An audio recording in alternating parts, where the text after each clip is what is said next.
Sebelum lanjut ke alur ceritanya, mohon bantu Mimin dengan cara like dan subscribe, biar Mimin bisa terus menghibur kalian. Eits, jangan lupa komen juga ya, karena dengan masukan dari kalian pemirsa terkasih, semoga channel ini lebih berkembang. Terima kasih. Bab 1731. Harvey York tampak acuh tak acuh. Dia kemudian mengulurkan tangan kanannya dan melengkungkan jari telunjuknya. Kalau begitu biarkan aku melihat dari apa kau dibuat. Heh. Denzel Washington mendengus. Tubuhnya tiba-tiba bergetar, dan pakaian di bagian atas tubuhnya langsung meledak, memperlihatkan otot-ototnya yang penuh kekuatan. Dia melangkah keluar selangkah di detik berikutnya. Lantai kayu langsung retak. Sebelum Harvey sempat bereaksi, dia menjentikkan kaki kanannya, dan potongan lantai kayu itu langsung terbang keluar dan meledak menuju tempat Harvey berada. Sementara itu, Denzel menyerang Harvey dengan melayangkan pukulan ke wajah Harvey untuk membunuhnya. Dia adalah seorang taipan mordu, dan dia jarang berakting sendiri. Namun, dia pasti akan menyerang siapapun dalam satu pukulan jika dia bergerak dan tidak menahan diri. Harvey acuh tak acuh. Dia kemudian membalik pisau semangka di tanah dengan kaki kanannya. Dentang, dentang, dentang. Dan langsung merobohkan potongan kayu. Pada saat itulah Denzel sudah muncul di hadapannya. Bocah, kau membunuh saudara dan bawahanku. Kau harus mati hari ini. Setelah Denzel menyelesaikan kata-katanya, pukulan itu sudah hendak mendarat di wajah Harvey. Ekspresi Harvey acuh tak acuh. Dia tidak terpengaruh. Namun, saat pukulan Denzel mendarat, tinju kanan Harvey juga tiba-tiba meledak. Ledakan. Tinju bentrok. Dengan suara teredam, Denzel yang agung itu menginjak tanah 3 kali dan mundur. Jejak kaki yang dalam tertinggal di tanah saat dia mendarat di setiap langkah. Kekuatan anti-getaran yang sangat besar datang, menyebabkan wajah Denzel berubah, penuh dengan kengerian. Jika dia tidak menekannya secara paksa, dia pasti akan mengeluarkan seteguk darah saat ini. Di sisi lain, Denzel merasa tidak masuk akal melihat Harvey tidak bergerak sedikit pun. Bagaimana ini bisa terjadi? Dia adalah taipan mordu, Denzel yang tak terkalahkan. Keahliannya tentu saja mendekati level dewa perang militer. Namun, bagaimana dia bisa kalah dari Harvey? Mungkinkah dia mengabaikannya? Pada saat ini, semburat kecemburuan muncul di mata Denzel. Dia menyipitkan mata ke arah Harvey dan berbisik. Siapa kau? Apa yang kau miliki terhadapku? Dalam ingatan Denzel, dia selalu menghabisi mereka. Dia tidak bisa meninggalkan musuh yang begitu kuat dan tidak membunuh mereka. Tidak ada apa-apa. Hanya saja ada yang harus kulakukan. Aku harus membunuh Lucas Jin dulu. Dan jika aku ingin dia dan Islander mendukungnya, aku harus berurusan denganmu terlebih dahulu. Dengan cara ini, aku bisa mencegah banyak masalah. Ingin membunuhku, aku khawatir itu tidak sesederhana yang kau pikirkan. Denzel berkata dengan dingin. Dia juga mengambil pisau semangka pada saat berikutnya. Bilahnya berkedip saat dia mengguncangnya. Cahaya pisau menebas ke arah tempat Harvey seperti sungai. Big Fly merasakan panas yang aneh di wajahnya. Bosnya bertarung dengan seluruh kekuatannya. Dia tak terbendung. Desir. Pedang itu ditebas di udara. Itu sangat kuat dan ganas. Namun, Harvey terlihat acuh tak acuh, dan pisau semangka di tangannya juga terbang keluar. Bermain dengan pisau di depanku, kau masih terlalu naif. Mendering. Kedua bilah mereka bertabrakan satu sama lain, dan Harvey tetap diam. Namun, tubuh Denzel bergetar lagi, dan dia terbang secara horizontal ke arah belakang sejauh 4 atau 5 meter sebelum mendarat. Kau bisa mencoba dan menerima satu pukulan dariku. Harvey mendorong pedangnya secara horizontal, dan cahaya pedangnya menyelimuti ke depan seperti cahaya bulan. Di mata Denzel, pukulan ini terlalu berlebihan, dan tak terelakkan. Ekspresi Big Fly tiba-tiba berubah drastis dan dia tanpa sadar berkata, "Bos, hati-hati." Nyatanya, tanpa dia bicara, wajah Denzel sudah mengerikan saat ini. Kakinya terus gemetar tak terkendali. Dia dengan paksa mengendalikan rasa takut di hatinya, memegang pisau di kedua tangannya, dan menebasnya. Bab 1732. Desir. Langkah dari Denzel Washington ini bisa menghancurkan Gunung Hua, yang bisa disebut sebagai pukulan habis-habisan. Dia memiliki tekad dan sangat ingin bertarung sampai mati dengan Harvey York, ingin memaksanya mundur. Namun, Harvey tidak terganggu, dan dia masih menebas dengan pisau di tangannya. Mendering. Dengan suara garing, pisau semangka di tangan Denzel pecah menjadi dua bagian, dan ekspresi tidak percaya muncul di wajahnya. Menarik. Harvey sedikit mengangguk sambil membalik pisau semangka di tangannya lagi. Denzel sudah gelisah saat ini. Kemudian, dia tanpa sadar berkata, "Tidak. Berhenti." Petik 2. Ekspresi Big Fly juga berubah drastis, dan dia memanggil Harvey untuk berhenti. Namun, Harvey sudah hendak memotong tenggorokan Denzel sebelum suaranya turun. "Kau tidak bisa membunuh bos kami. Kau tidak berhak menyakitinya. Apakah kau tahu siapa bos kita?" Pisau semangka di tangan Harvey tiba-tiba berhenti setelah mendengar kata-kata itu. Bilahnya tersangkut di tenggorokan Denzel, dan Harvey tidak terus menebasnya. Dia kemudian memandang Big Fly dengan penuh minat dan berkata, "Kalau begitu, beritahu aku siapa dia dan lihat apakah aku akan takut padanya. Jika dia bisa mengintimidasiku, maka dia tidak harus mati hari ini." Big Fly memiliki tampilan yang suram. Dia kemudian menggertakkan giginya setelah ragu-ragu untuk beberapa saat dan berkata, "Aku memberitahumu. Bos kita bukan hanya manajer umum Paramount, tapi dia juga petarung nomor satu di bawah Pangeran Jin. Selain itu, ada Sindan Wei dari Island Nation di belakang kita. Bos kami juga merupakan saudara angkat dari pedang nomor satu Sindan Wei. Jika kau berani menyakiti bos, maka kau sudah mati. Kau tidak akan bisa bertahan hidup di dunia ini. York, kau harus mengerti apa yang diwakili oleh Pangeran Jin dan Sindan Wei." Saat ini, Denzel melepaskan semua latar belakang dan pendukung di belakangnya. Namun, dia masih merasakan perasaan tenggelam di hatinya. Dia selalu begitu kuat selama bertahun-tahun. Namun, dia telah memindahkan pendukung di belakangnya ke depan untuk bertahan hidup. Ini memalukan. Ekspresi Harvey tidak banyak berubah ketika mendengar itu. Sebaliknya, dia tersenyum dan berkata, "Hanya ini. Sepertinya tidak cukup. Aku kebetulan sedang mencari Lucas Jin dan Sindan Wei. Sepertinya mereka akan datang dan menemukanku jika aku membunuhnya. Itu akan menyelamatkanku banyak hal." Puff. Harvey tidak memberi Denzel dan Big Fly waktu untuk bereaksi setelah dia selesai berbicara. Sebaliknya, dia melambaikan tangan kanannya, dan darah berceceran. "Kau." Ekspresi Denzel mengerikan, dan dia dipenggal pada saat berikutnya. Masih ada keengganan dan kemarahan di wajahnya. Namun, semua itu terkondensasi dalam sekejap. Taipan Mordu dari satu generasi telah mati. Tidak. Big Fly bergetar di sekujur tubuh, dari ujung kepala sampai ujung kaki. Dia tidak pernah berpikir bahwa Harvey akan begitu kejam dan membunuh Denzel. Dia berkata dengan gemetar, "York, apakah kau tidak mendengarnya? Yang mendukung kami adalah Pangeran Lucas Jin dari keluarga Jin Mordu dan Sindan Wei dari Island Nation. Kau adalah orang-orang yang ingin aku bunuh." Harvey melangkah maju dan berjongkok. Kemudian, dia mengulurkan tangannya dan menepuk wajah Big Fly.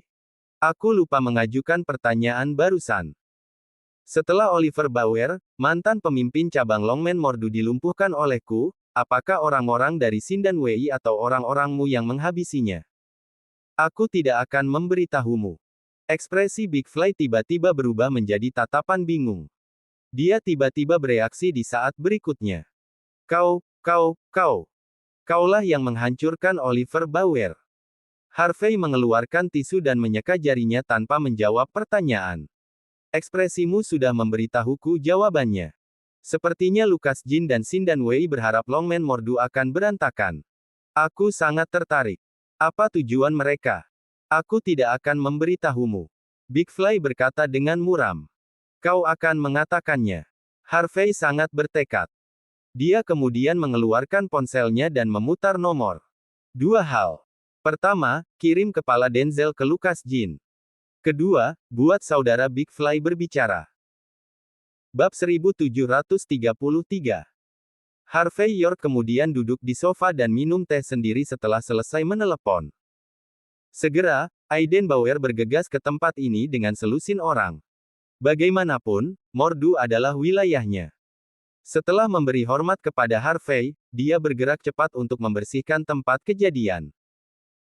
Selain orang-orang dibawa pergi dan jenazah dibersihkan, staf profesional sedang memperbaiki tanah yang rusak dan menghilangkan bau samar darah.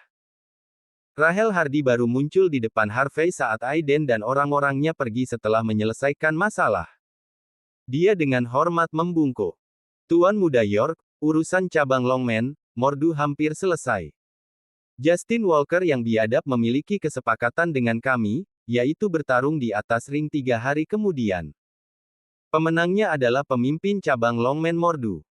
Tolong berikan perintah Anda, Tuan Muda York. Haruskah kita setuju, atau haruskah kita membunuh mereka? Harvey berpikir sejenak dan berkata, karena itu bisa menyelamatkan kita dari masalah, mari gunakan metode yang bisa menghemat energi kita. Juga, lakukan gerakan yang lebih besar akhir-akhir ini. Temukan cara untuk mengklaim wilayah yang awalnya milik Justin. Lebih baik membuatnya terpojok. Rahel tidak berani menanyakan motif Harvey. Sebaliknya, dia dengan sungguh-sungguh menjawab. Baik. Juga, ada satu hal lagi. Lucas Jin, salah satu dari 6 pangeran Mordu, akan kembali besok. Kami masih belum tahu tujuannya. Tapi dia memiliki hubungan yang sangat baik dengan Justin Walker, dan dia sangat menyukai Kate Walker, jadi.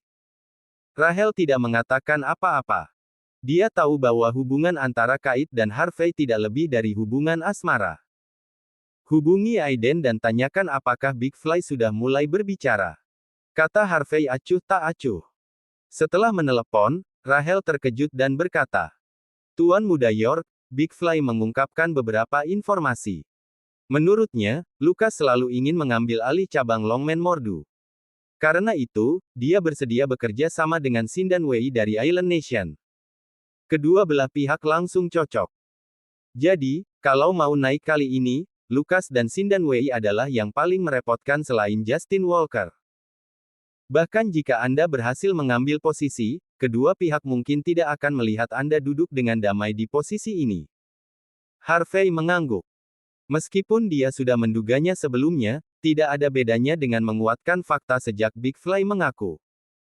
Setelah berpikir sejenak, dia melanjutkan. Kau telah berada di Mordu selama bertahun-tahun. Kau seharusnya tahu sesuatu tentang Lucas kan? Rahel berpikir sejenak dan berkata. Lucas dikenal sebagai salah satu dari 6 pangeran Mordu, yang cukup untuk menunjukkan kekuatan dan sumber daya yang dia miliki di bawahnya. Dikabarkan bahwa dia memiliki temperamen yang lembut, tetapi tidak ada yang tahu karakter aslinya. Selain itu, keahliannya seharusnya bagus karena, menurut rumor, ada keturunan garis utama yang sangat tua di daerah terlarang di gunung belakang keluarga Jin Mordu. Mereka berlatih Neijia, yang merupakan salah satu seni bela diri Tiongkok kuno. Pewaris keluarga Jin harus pergi ke daerah terlarang di gunung belakang untuk retret 3 tahun, sementara Lucas tinggal di sana selama 5 tahun sebelum dia memulai debutnya. Jadi, dia tidak boleh diremehkan terlepas dari karakter atau keahliannya. Harvey menyipitkan mata, sedikit memiringkan kepalanya, dan berkata, dia pasti luar biasa. Kalau tidak, bagaimana dia bisa maju dalam keluarga Jin Mordu? Kirim beberapa orang untuk fokus pada keberadaan Lucas, tapi jangan melakukan tindakan lain. Ingatlah untuk melaporkan kepadaku jika kau mengetahui keberadaannya. Baik. Meskipun Rahel tidak tahu apa yang akan dilakukan Harvey, menilai dari berbagai pengaturan setelah dia tiba di Mordu, tujuannya seharusnya lebih dari sekadar menjadi pemimpin cabang. Namun, Rahel tidak berani bertanya lebih detail. Bab 1734. Harvey York menelepon Cynthia Zimmer lagi setelah masalah itu diselesaikan. Cynthia tidak akan kembali ke villa untuk saat ini karena dia harus terus syuting dalam beberapa hari ke depan.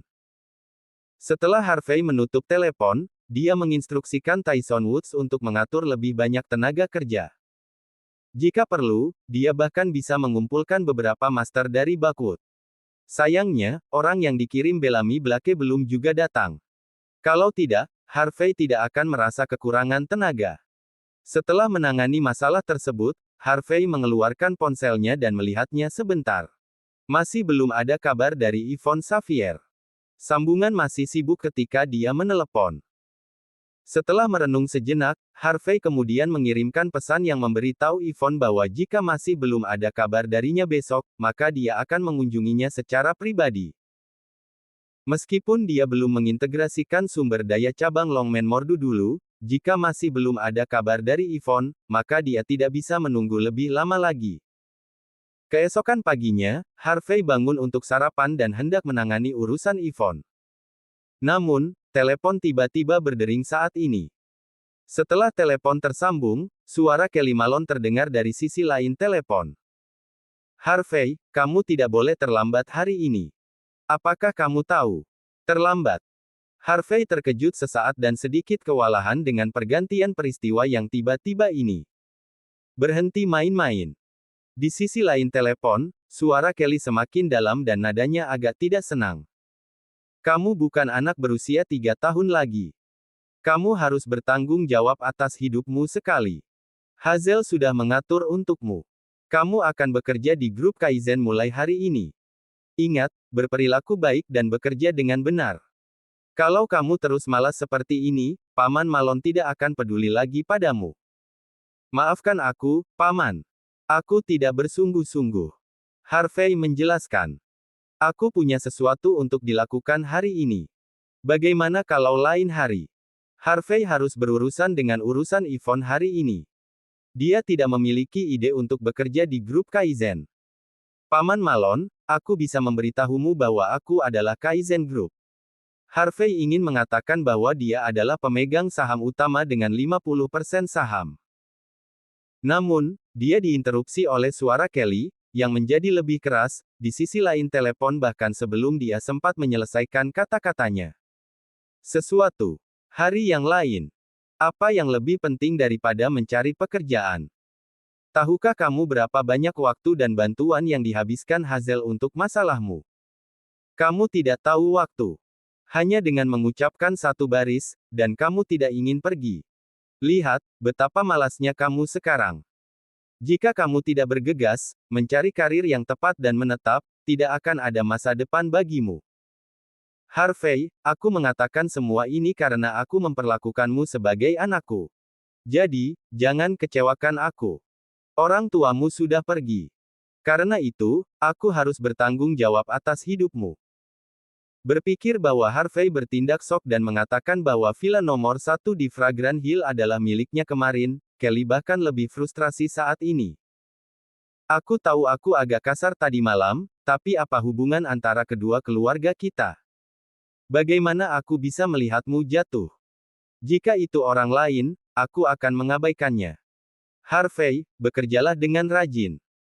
Selama kamu bisa bekerja selama setengah tahun, aku akan membelikanmu iklan Audi. Dan selama kamu bisa bekerja selama setahun, aku akan memberimu uang muka untuk membeli rumah.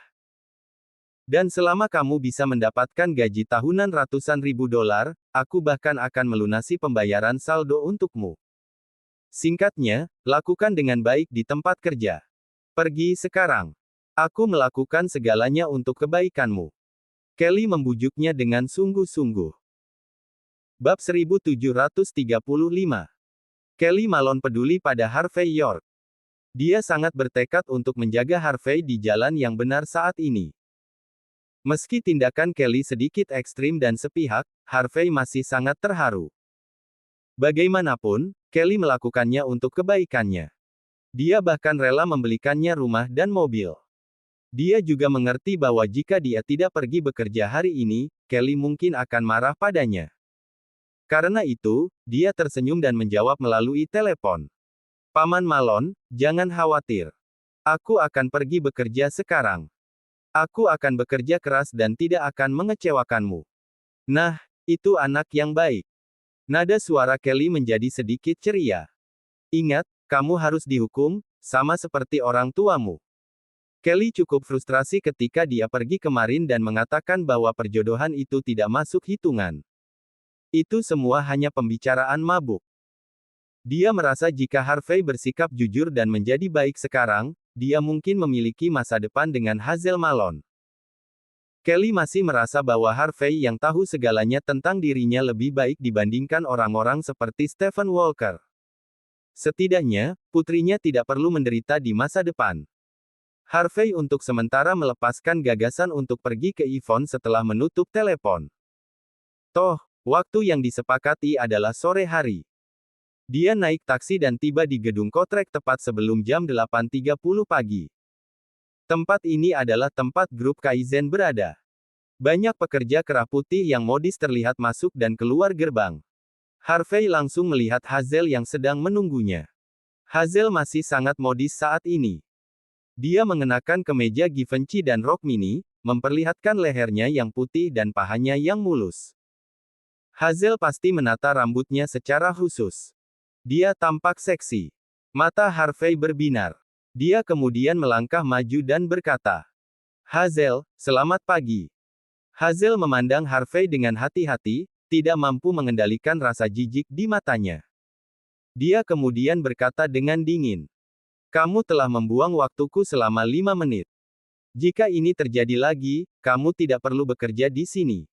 Dia berbalik dan berjalan ke aula setelah berbicara.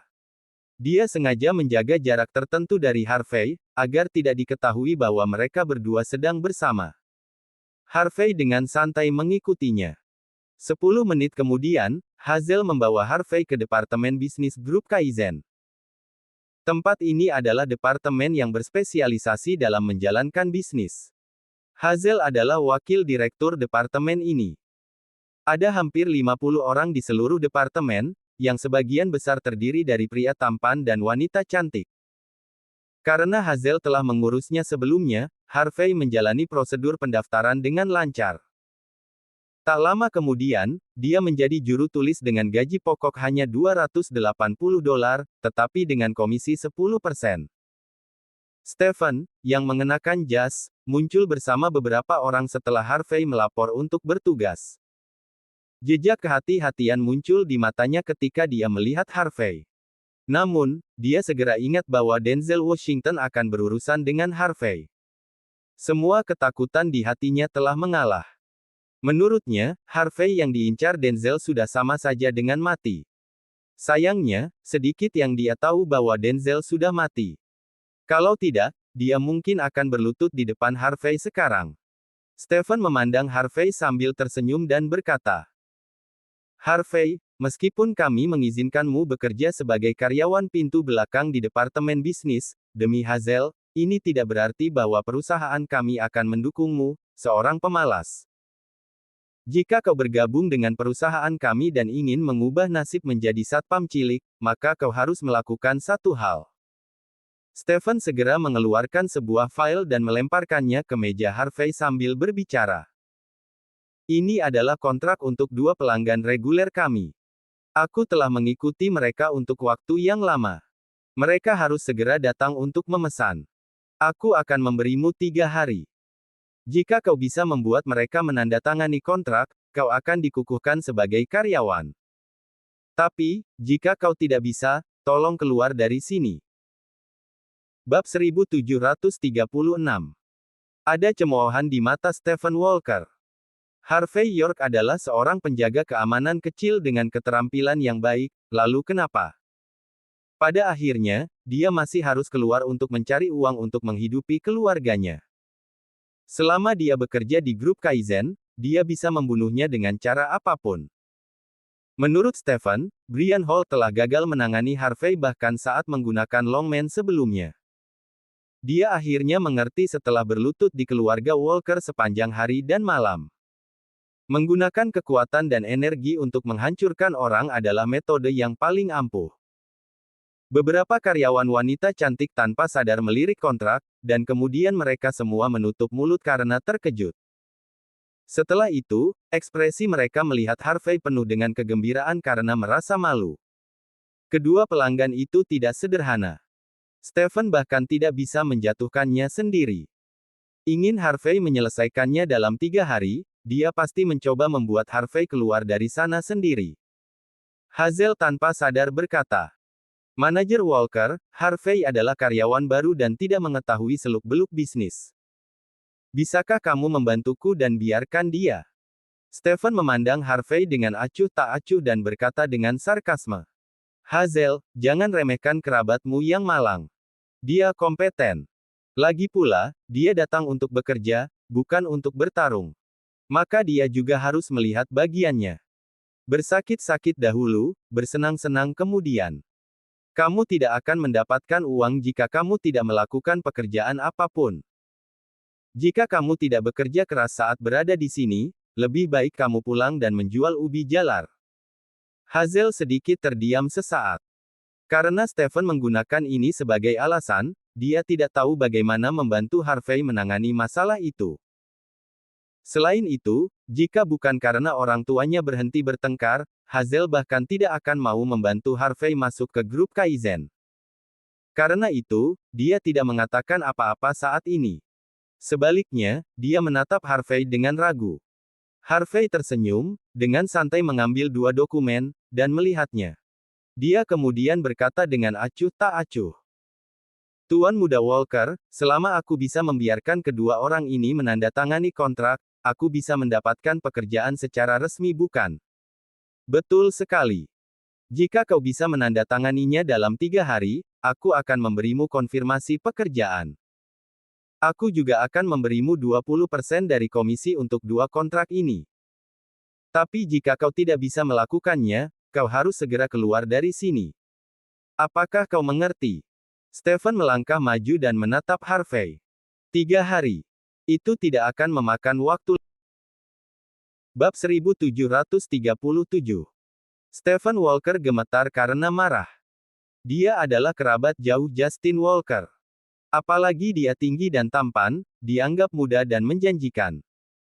Namun, orang-orang seperti dia bahkan tidak bisa mengesankan Hailey Smith dan Anna Wintour untuk membuat mereka berhasil menandatangani kontrak.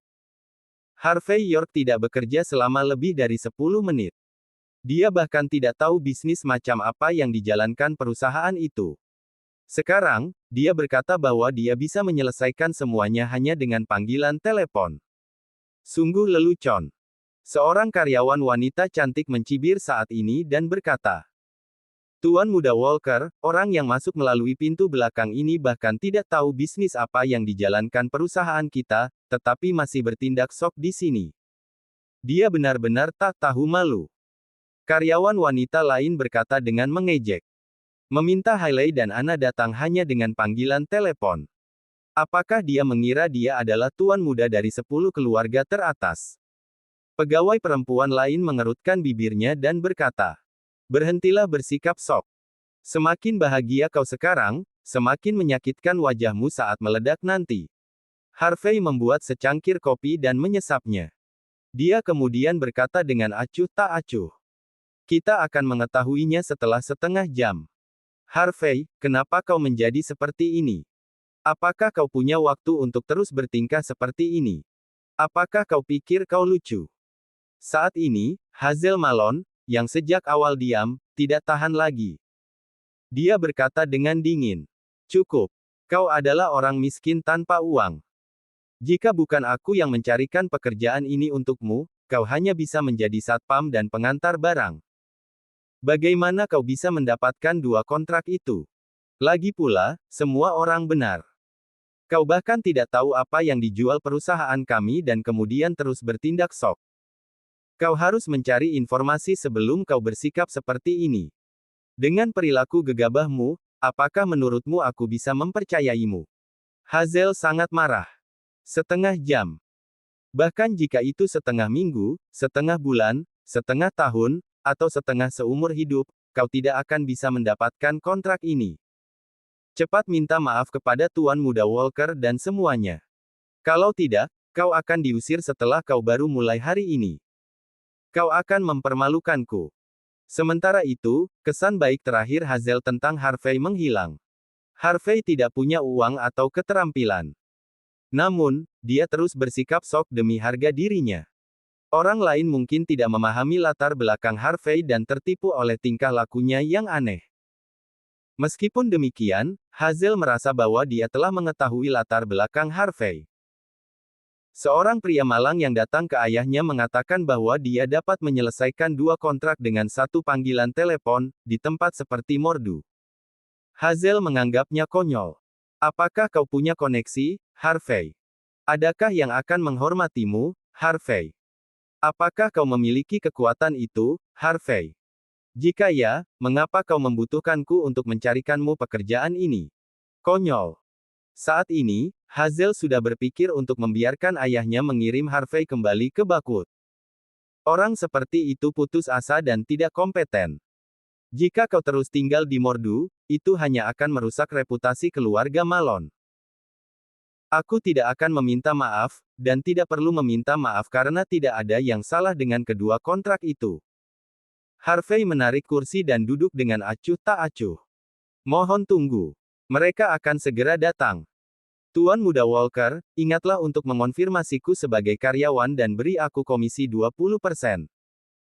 Juga, karena aku tidak menggunakan waktu 3 hari, bisakah aku meminta cuti? Oke, aku berjanji padamu. Aku setuju. Stephen mencibir. Jika kau bisa melakukannya, aku akan menepati janjiku. Tapi jika kau tidak bisa, tolong segera keluar dari sini. Sekarang juga. Bab 1738. Harvey York memandang Stephen Walker dengan acuh tak acuh. Oke, ini janji. Harvey, mengapa kau menjadi orang seperti itu? Wajah cantik Hazel Malone dipenuhi kekecewaan. Aku menyesalinya. Aku seharusnya tidak merekomendasikanmu. Keberadaanmu hanyalah aib bagiku. Aku tahu kau memiliki perasaan padaku dan ingin menunjukkan kemampuanmu di depanku. Dan membiarkan aku mengagumimu.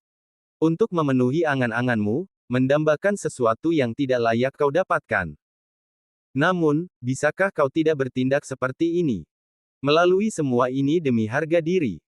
Kau bersikap seperti ini. Apa lagi yang bisa kau lakukan selain membuatku membencimu? Lagi pula, aku sudah memberitahumu kemarin bahwa apa yang disebut pertunangan kita saat itu hanyalah omong kosong. Bagaimana burung pegar bisa menjadi tandingan burung phoenix? Kau ingin menjadi sukses dengan mengandalkan janji-janji yang menyesatkan ini. Apakah menurutmu itu realistis? Apa itu mungkin? Di mata Hazel, Harvey hanyalah sampah yang ingin hidup dari orang lain. Harvey baru saja menjadi menantu dan baru-baru ini diusir. Sekarang, dia ingin mengganggunya, seorang gadis kaya.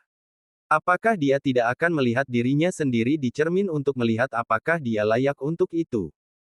Bagaimana orang seperti Harvey pantas mendapatkan gadis kaya seperti dia? Hazel, kamu tidak perlu marah. Ini hanya setengah jam. Kami akan menonton kesenangan. Segera setelah setengah jam berlalu, aku akan mengusirnya. Kamu sudah melakukan sebanyak yang kamu bisa. Paman dan bibi akan baik-baik saja dengan itu. Stephen berjalan untuk menghibur Hazel seperti saudara yang baik.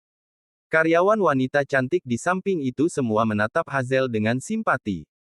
Mereka tidak pernah mengira bahwa Hazel akan direcoki oleh orang seperti itu, Harvey.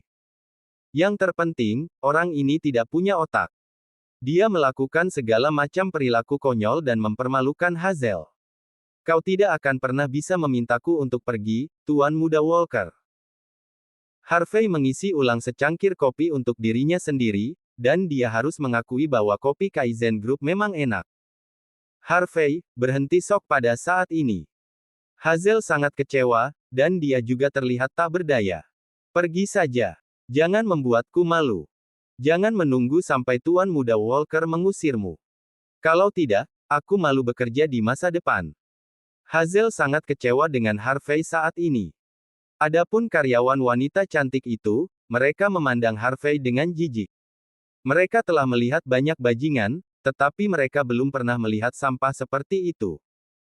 Kau harus berperilaku baik saat mendapatkan pekerjaan semacam ini melalui pintu belakang. Bukankah kau memintanya ketika kau berpura-pura bertindak seolah-olah kau adalah bosnya? Mencicit. Pintu lift tiba-tiba terbuka pada saat ini. Kemudian, sekelompok pria dan wanita glamor masuk dengan cepat. Di garis depan adalah 2 wanita cantik dengan sosok ramping, riasan indah, dengan aura yang sangat kuat. Mereka semua mengenakan barang-barang mewah dan perhiasan mewah. Mereka tampak seperti orang kaya dari kelas atas. Bahkan Hazel, yang berada di depan mereka, tampak lebih rendah. Banyak orang secara tidak sadar memusatkan perhatian pada mereka, dan beberapa pria bahkan tampak tercengang dan hampir ngiler. Segera, kedua orang itu langsung membuka pintu, dan itu adalah Hailey Smith dan Anna Wintour. Apakah Tuan York ada di sini? Tepat 27 menit. Kita tidak terlambat kan? Bab 1739. Semua karyawan lain yang hadir dalam keadaan linglung sambil melihat dua wanita yang berbicara. Hazel Malone tertegun. Stephen Walker juga terpana. Apakah ini nyata? Mereka pasti tidak percaya.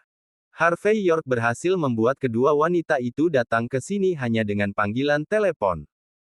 Yang terpenting, itu benar-benar dalam waktu setengah jam. Mereka tidak berani terlambat sama sekali dan bahkan datang lebih awal. Ini. Bagaimana ini bisa terjadi? Apa yang membuat Hazel merasa paling tidak dapat diterima adalah bahwa mereka berdua berbicara dengan penuh hormat kepada Harvey, apakah itu Hailey Smith atau Anna Wintour. Seolah-olah Harvey adalah orang yang hebat. Kelopak mata Stephen berkedut. Bagaimana ini mungkin? Bagaimana ini mungkin? Sekelompok karyawan wanita cantik juga merasakan panas yang aneh di wajah mereka. Meskipun Harvey tidak mengatakan apa-apa, adegan ini jelas merupakan tamparan keras di wajah mereka. Yah, kalian di sini. Harvey berdiri dengan acuh tak acuh dan dengan santai melemparkan kontrak di depan mereka. Ini adalah dua kontrak yang aku dapatkan setelah aku mulai bekerja di sini. Tolong tanda tangani mereka. Berperilaku seperti ini kepada pelanggan. Bukankah seharusnya dia lebih hormat? Mengapa Harvey bertindak seperti sedang memberi perintah? Hazel dan Stephen sama-sama kesurupan. Seharusnya, adegan ini tidak boleh terjadi. Namun, itu baru saja terjadi. Yang lebih mengejutkan bagi semua orang adalah bahwa Hailey dan Anna segera menandatangani kontrak bahkan tanpa melihat syarat dan ketentuan kontrak saat ini. Itu mudah. Meskipun mereka tidak tahu tentang latar belakang dan asal Harvey. Meskipun demikian, menilai dari cara kedua wanita itu memperlakukan Harvey dengan hormat, mereka tahu bahwa Harvey bukanlah karakter yang sederhana dan mereka harus menyanjungnya. Lagi pula, mengapa Yvonne Xavier harus menjadi sekretarisnya? Dari sini saja, kekuatan Harvey tidak boleh diremehkan. Dengan demikian, keduanya dengan mudah menandatangani dua kontrak kosmetik bernilai jutaan dolar. Menggunakan jutaan dolar sebagai imbalan atas persahabatan Harvey dan membiarkannya memaafkan insiden di mana mereka telah menyinggung perasaannya sebelumnya sepadan dengan uang yang dikeluarkan. Harvey tersenyum dan juga menandatangani kontrak. Dia kemudian berkata sambil tersenyum. Terima kasih atas dukungan kalian. Aku akan ingat. Ini adalah kehormatan kami. Hailey dan Anna sama-sama tersenyum manis dan langsung menundukkan Hazel. Mereka segera mengubah Hazel, yang awalnya cukup menawan, menjadi itik buruk rupa di pinggir jalan. Hailey juga mendekati Harvey dengan intim dan berbisik. Tuan Muda York, sepupu menerima pesanmu kemarin. Dia memintaku untuk memberitahumu bahwa dia akan menunggumu di Pearl of Mordu yang berlokasi di Lujiazui pada pukul 3 sore ini. Harvey sedikit mengangguk dan menyuruh keduanya keluar sambil tersenyum. Pop! Harvey melemparkan kedua kontrak itu ke depan Stephen setelah keduanya meninggalkan kantor. Tuan Muda Walker, aku sudah mendapatkan dua kontrak. Seperti yang kita sepakati, kau harus memberiku konfirmasi karyawan sekarang. Pada saat yang sama, kau harus memberiku komisi 20%. Coba aku lihat, kedua kontrak ini bernilai 1,6 juta dolar, dan 20% seharusnya 310.000 dolar. Apalagi aku ingin mengambil cuti 3 hari. Seharusnya tidak ada masalah kan? Sudut mata Stephen berkedut. Dia ingin mencekik Harvey sampai mati. Namun, dia tidak berani kembali pada kata-katanya di depan semua orang. Setelah lama menatap Harvey, dia berkata dengan wajah kaku. Jangan khawatir. Aku, Stephen Walker, akan menepati janjiku. Harvey tersenyum lalu melirik Hazel. Paman Malon meneleponku di pagi hari, memberi tahuku bahwa selama aku mendapat gaji tahunan ratusan ribu dolar, dia akan membelikanku rumah di Mordu. Mengapa kamu tidak menyampaikan kabar baik ini kepadanya untukku? Bab 1740. Pada pukul 3 sore, di Linjiang Avenue kurang dari 3 km jauhnya dari Pearl of Mordu. Saat ini, sebuah Porsche Panamera merah sedang melaju kencang di jalan raya. Ada seorang wanita cantik berpakaian oriental duduk di kursi pengemudi. Dia mengenakan kacamata hitam, membuat wajahnya yang cantik terlihat sangat indah. Ada wanita lain dengan wajah polos di kursi penumpang. Wanita itu memegang senjata api di tangannya, tetapi dia melihat ke belakang dengan ekspresi ketakutan seolah-olah dia takut seseorang akan menyusul. Setelah mengamati sebentar dan memastikan bahwa tidak ada siapa-siapa, wanita di kursi penumpang memandang Yvonne Xavier saat dia sedang mengemudi dan berkata, "Nona Xavier, mengapa kamu keluar dengan risiko sebesar itu? Kamu harus tahu bahwa kebebasan kita dibatasi sekarang. Meski kita masih bisa makan dan minum, dan beraktivitas di pekarangan. Tapi jika seseorang tahu, kita sudah selesai. Juga, keluarga sedang menyelidiki urusan Lady, dan kamu juga tersangka utama. Jika kamu melarikan diri seperti ini, bukankah kamu memberi tahu semua orang bahwa Lady mungkin yang melakukannya? Nona Xavier, dengarkan aku. Ayo kembali sebelum Butler Evans mengetahui tentang kita. Kalau tidak, begitu dia tahu kita melarikan diri, tidak ada yang bisa melindungi kita jika dia marah." Wanita muda ini adalah Melanie Xavier, seorang pengawal yang diatur oleh Ibu Yvonne untuk mendampinginya. Namun, dilihat dari sikapnya terhadap Yvonne Xavier saat ini, Melanie sama sekali tidak menghormati Yvonne.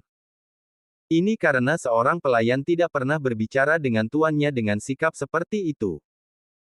Pengawal lain yang duduk di kursi belakang, Handel, yang pernah muncul bersama Yvonne sebelumnya berkata dengan wajah muram saat itu. "Melanie, ada apa dengan sikap itu? Apakah kamu lupa apa yang Lady perintahkan sebelum dia pergi? Tugas kita adalah membantu Nona Xavier.